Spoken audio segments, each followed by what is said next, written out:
സ്വസ്നേഹികൾ. അവനവന്റെ കാര്യം. സ്വസ്നേഹികൾ.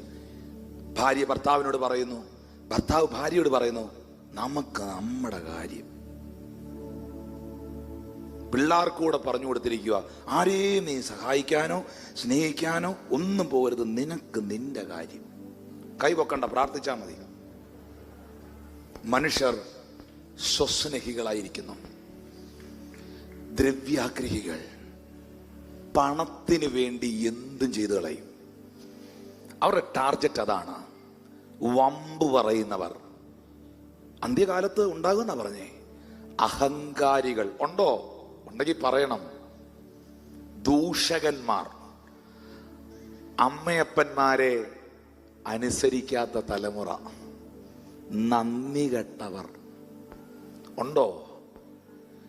ഉണ്ടോന്നോ? കൊടുത്ത കൈക്ക് അടി മേടിച്ചവരെല്ലാം ഒരു ഹല്ലേലൂയ പറഞ്ഞേ. ആണ്. എത്ര എണ്ണം ഉണ്ടെന്നറിയാവോ? നന്ദി കെട്ടവർ, അശുദ്ധർ, വാത്സല്യമില്ലാത്തവർ, ഇണങ്ങാത്തവർ, നന്ദി കെട്ടവർ, ദൂഷകന്മാർ, ഇണങ്ങാത്തവർ. വിധേയപ്പെടില്ല, ആർക്കും ഒരു വഴങ്ങിക്കൊടുക്കില്ല. വർദ്ധിച്ചു വരികയല്ലേ? ഓഫീസൊക്കെ നടത്തുന്നവരുടെയൊക്കെ കഷ്ടപ്പാട് ചോദിച്ചാൽ മതി. 11ാമത്തെ കാര്യമുണ്ടോ? ഏഷണിക്കാർ. നിങ്ങളുടെ ചിരി കാണുമ്പോൾ അറിയാലോ ഉണ്ടെന്ന്.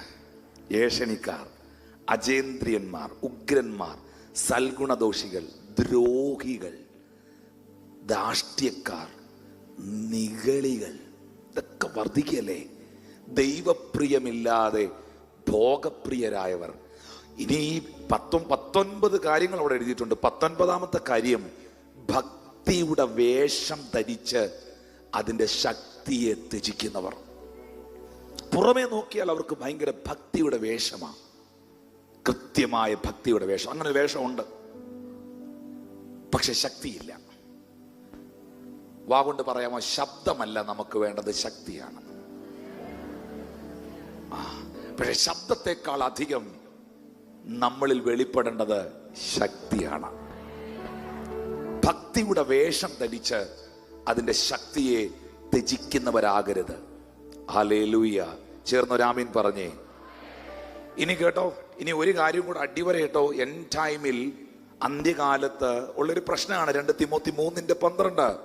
2 തിമോത്തി 3:12 പറയുന്നു, എന്നാൽ ക്രിസ്തുവേശുവിൽ ഭക്തിയോടെ ജീവിക്കാൻ മനസ്സുള്ളവർക്കെല്ലാം ഉപദ്രവം ഉണ്ടാവും. ക്രിസ്തുവേശുവിൽ ഭക്തിയോടെ ജീവിക്കാൻ, ഈ സത്യവചനം അനുസരിച്ച്, ഈ വിശുദ്ധ ബൈബിളിൽ എഴുതിയിരിക്കുന്നത് പോലെ ദൈവകൽപ്പന അനുസരിച്ച് വിശ്വാസ ജീവിതം നയിക്കാൻ താല്പര്യപ്പെടുന്നവനെ എല്ലാം ഒരു വഴിയിൽ, അല്ലെങ്കിൽ ഫേസ്ബുക്കിലൂടെങ്കിലും അവനെ ഉപദ്രവിക്കും. ആരും മിണ്ടുന്നില്ല.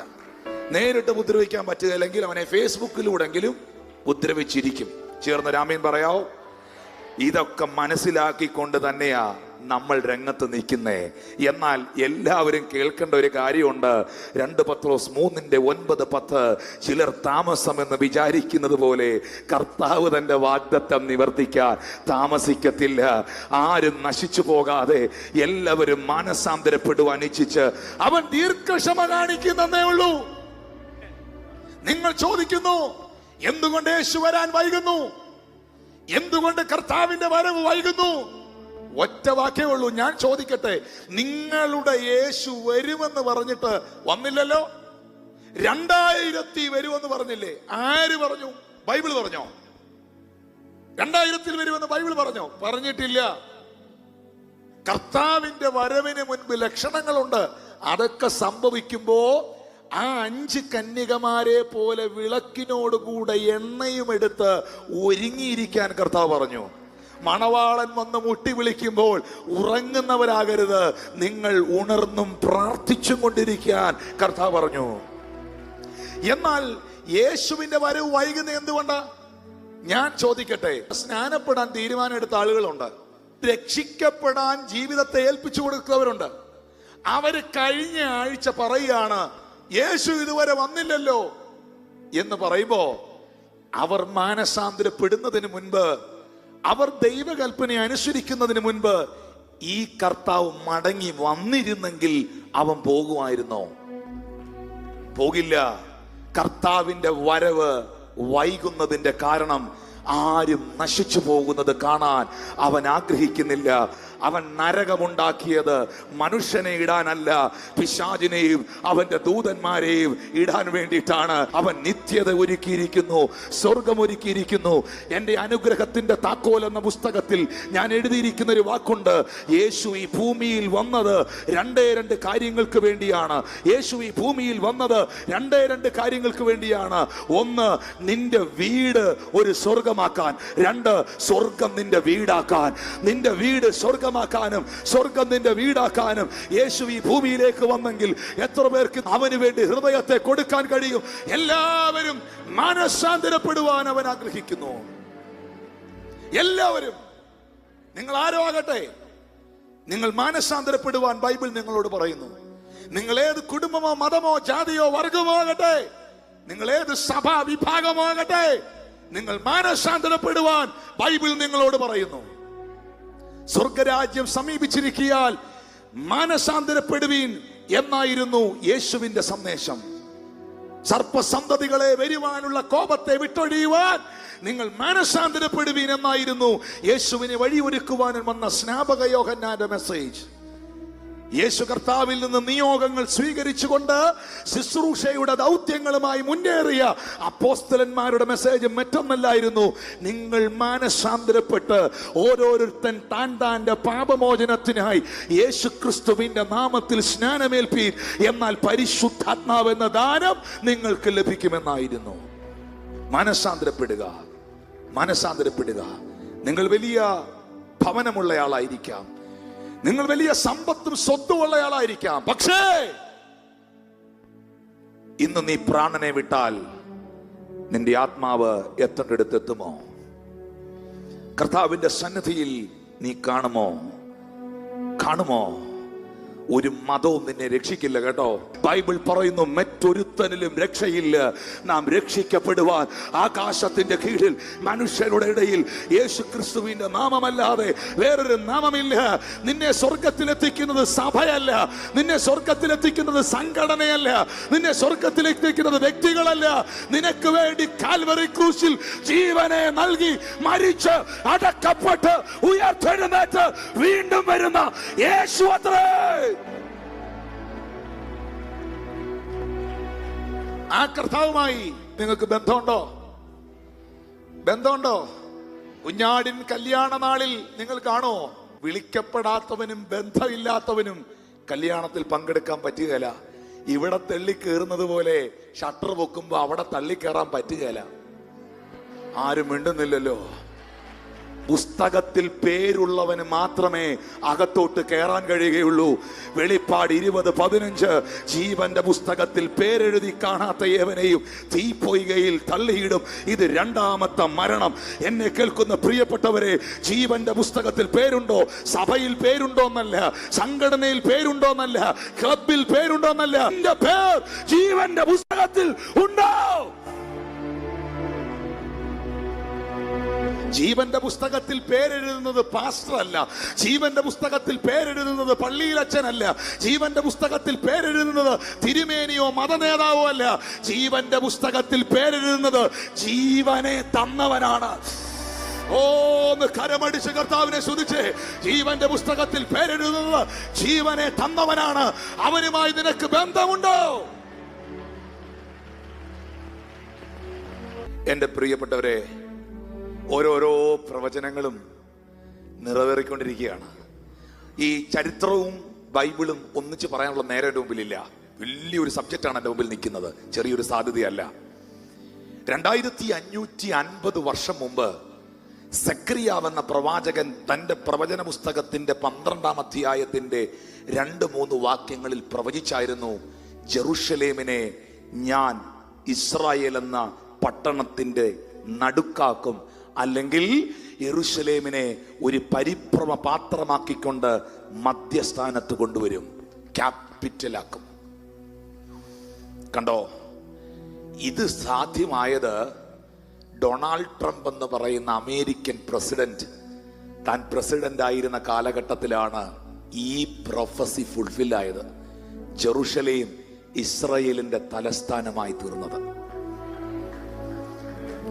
ഞാനും നിങ്ങളും ജീവിച്ചിരുന്ന കാലഘട്ടത്തിലാണ് 2550 വർഷം മുമ്പ് പ്രവചിച്ച ഒരു പ്രവചനം ഫുൾഫിൽ ആയത്. 2, അറബ് ഇസ്രായേൽ രാജ്യങ്ങൾ തമ്മിലുള്ള ഐക്യതയെക്കുറിച്ച് നാം കേട്ടു. അവിടെ ഇന്ന് യുദ്ധം ഉണ്ടെങ്കിലും ഈ അറബ് രാജ്യങ്ങൾ തമ്മിലുള്ള ബന്ധത്തിൽ ഞങ്ങൾക്കറിയാം, നേരത്തെ ഞങ്ങൾ ഇസ്രായേൽ സന്ദർശിക്കുമ്പോൾ ഒത്തിരി ബുദ്ധിമുട്ടായിരുന്നു. ഒരൊറ്റ ഖത്തർ എയർവൈസ്, എമിറേറ്റ്സ്, ഇത്തിഹാദ് ഇങ്ങനെയുള്ള ഒരു കുവൈറ്റ് എയർവൈസ് ഇങ്ങനെയുള്ള ഒരു വിമാനങ്ങളും ടെൽ അവീവിൽ ഇസ്രായേലിൽ ഇറങ്ങത്തില്ല. ഖത്തറിന്റെ മുകളിലൂടെ പോലും പറക്കാൻ അനുവാദമില്ല ഇസ്രായേൽ വിമാനങ്ങൾക്ക്. എന്നാൽ ഇന്ന് ഖത്തർ എയർവൈസും എമിറേറ്റ്സും ഇത്തിഹാദും മുഴുവൻ അറബ് ഫ്ലൈറ്റുകളും ടെൽ അവീവിൽ ലാൻഡ് ചെയ്യുന്നു. അറബ് ഇസ്രായേൽ രാജ്യങ്ങൾ തമ്മിൽ ഐക്യതയിലേക്ക് വന്നുകൊണ്ടിരിക്കുന്നു. എന്നാൽ വീണ്ടും കലാപങ്ങൾ സംഭവിച്ചുകൊണ്ടിരിക്കുന്നെങ്കിലും കഴിഞ്ഞ 3 കൊല്ലങ്ങൾ അവർ വലിയ ഐക്യതയിൽ കടന്നുപോയി. ഇതൊക്കെ ആയിരക്കണക്കിന് വർഷങ്ങൾക്ക് ശേഷം സംഭവിച്ച സംഭവമാണ്. ഇങ്ങനെ ചെറിയ കാര്യം മുതൽ വലിയ കാര്യം വരെ ഞാനും നിങ്ങളും ജീവിച്ചിരിക്കുന്ന ഈ കാലഘട്ടത്തിൽ നടക്കുന്നെങ്കിൽ റോമർ 13, 11, 12, 13 ഉറക്കത്തിൽ നിന്ന് ഉണരുവാൻ നാഴിക വന്നിരിക്കുന്നു എന്നിങ്ങനെ നിങ്ങൾ സമയത്തെ അറിയായികയാൽ തന്നെ നാം വിശ്വസിച്ച, നാം ചിന്തിച്ച സമയത്തേക്കാൾ രക്ഷ നമുക്ക് അധികം അടുത്തിരിക്കുന്നു. രാത്രി കഴിയാറായി, പകൽ അടുത്തിരിക്കുന്നു. അതുകൊണ്ട് നാം ഇരുട്ടിന്റെ പ്രവൃത്തികളെ വെച്ചു കളഞ്ഞ് വെളിച്ചത്തിന്റെ ആയുധവർഗം ധരിച്ചുകൊള്ളുക. നാം വിശ്വസിച്ച സമയത്തെക്കാളൊക്കെ മുൻപ് തന്നെ രക്ഷകൻ വാതിക്കൽ വന്നിരിക്കുന്നു. നാം ചിന്തിച്ച സമയത്തെക്കാളൊക്കെ മുൻപ് തന്നെ കാര്യങ്ങൾ മുൻപോട്ട് പോയിരിക്കുന്നു. ഇനി അധികം കാലമില്ല, ഇനി അധികം നാളില്ല. പ്രിയ ദൈവമക്കളെ, കാലം തികഞ്ഞു, ദൈവരാജ്യം സമീപിച്ചു. നിനക്ക് മനസാന്തരപ്പെടുവാൻ ദൈവം ഒരവസരം തരികയാണ്. അറിഞ്ഞില്ല എന്ന് പറയാൻ കഴിയില്ല, കേട്ടില്ല എന്ന് പറയാൻ കഴിയില്ല. കൈവിടപ്പെട്ടു പോയാൽ ആർക്കും നിന്നെ രക്ഷിക്കാൻ കഴിയില്ല. ഒരു ബസ് പോയാൽ നിനക്ക് അടുത്ത ബസ് കിട്ടും. ഒരു ഫ്ലൈറ്റ് പോയാൽ നിനക്ക് അടുത്ത ഫ്ലൈറ്റ് കിട്ടും. ഒരു ട്രെയിൻ പോയാൽ കുറെ മണിക്കൂർ കഴിയുമ്പോൾ നിനക്കടുത്ത ട്രെയിൻ കിട്ടും. പക്ഷേ കർത്താവിന്റെ വരവിൽ നീ കൈവിടപ്പെട്ടു പോയാൽ നിനക്കൊരു സെക്കൻഡ് ചാൻസ് ഇല്ല. തിരിച്ചറിയുന്ന എത്ര പേര്? നിനക്കൊരു സെക്കൻഡ് ചാൻസ് ഇല്ല.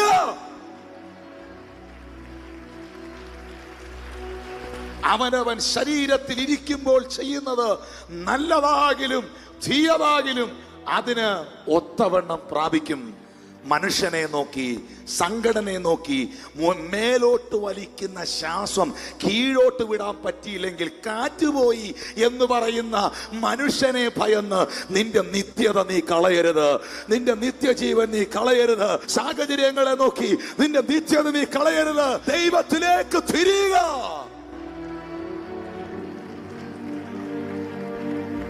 കണ്ണുകളടയ്ക്കാം. ഇത് ചെയ്യേണ്ടത് ഉറക്കത്തിൽ നിന്നുണരാൻ നാഴിക വന്നിരിക്കുന്നു. നിങ്ങൾ സമയത്തെ അറിയാത്തത് കൊണ്ടാണ്. ഞാനും നിങ്ങളും ചിന്തിച്ച, വിശ്വസിച്ച സമയത്തെക്കാളൊക്കെ മുൻപ് തന്നെ രക്ഷ വാതിക്കലെത്തിയിരിക്കുന്നു. കർത്താവ് തൻ്റെ വരവിനായി തയ്യാറെടുത്തിരിക്കുന്നു. ലോകം അതിനായി ഒരുങ്ങിക്കൊണ്ടിരിക്കുന്നു. ഈ ലോകത്തിലെ സംവിധാനങ്ങൾ മുഴുവൻ അതിനായി തിരിഞ്ഞുകൊണ്ടിരിക്കുന്നു. ഈ ഭൂമി ദൈവപുത്രന്റെ പാദസ്പർശമേൽക്കാൻ ഒരുങ്ങിക്കഴിഞ്ഞിരിക്കുന്നു. ചോദ്യം, നീ ഒരുങ്ങിയിട്ടുണ്ടോ? നിന്റെ വിളക്കിൽ എണ്ണയുണ്ടോ? ഭൂമി ഒരുങ്ങിയിരിക്കുന്നു, സ്വർഗം ഒരുങ്ങിക്കഴിഞ്ഞിരിക്കുന്നു. ഞാൻ ഒരുങ്ങിയിട്ടുണ്ടോ എൻ്റെ ആത്മമണവാളനെ സ്വീകരിക്കുവാൻ? യേശുവേ, ഞാനൊരു പാപിയാണ്, എൻ്റെ പാപത്തെ എന്നോട് ക്ഷമിക്കണം. അവിടുത്തെ പരിശുദ്ധമായ രക്തത്തിൽ എന്നെ കഴുകണം. എൻ്റെ ജീവിതത്തെ അവിടുന്ന് രക്ഷിക്കണം, രൂപാന്തരപ്പെടുത്തണം. അങ്ങയുടെ വചനത്തിന്റെ മുമ്പിൽ എന്നെ സമർപ്പിക്കും. അവന്റെ വരവിൽ എടുക്കപ്പെടുവാൻ ആഗ്രഹിക്കുന്നവരെല്ലാവരും വിശുദ്ധൻ ഇനിയും തന്നെ തന്നെ വിശുദ്ധീകരിക്കട്ടെ. അഴുക്കുള്ളവൻ ഇനിയും അഴുക്കാകട്ടെ. ഇതാ ഞാൻ വേഗം വരുന്നു. ഓരോരുത്തന് അവനവന്റെ പ്രവൃത്തികൾക്ക് തക്കവണ്ണം പകരം കൊടുക്കുവാൻ എൻ്റെ പക്കൽ ഉണ്ട്, എൻ്റെ പക്കലുണ്ട്. കൈകൾ ഉയർത്തി പറയാമോ? ആമീൻ കർത്താവേ, വേഗം വരണമേ.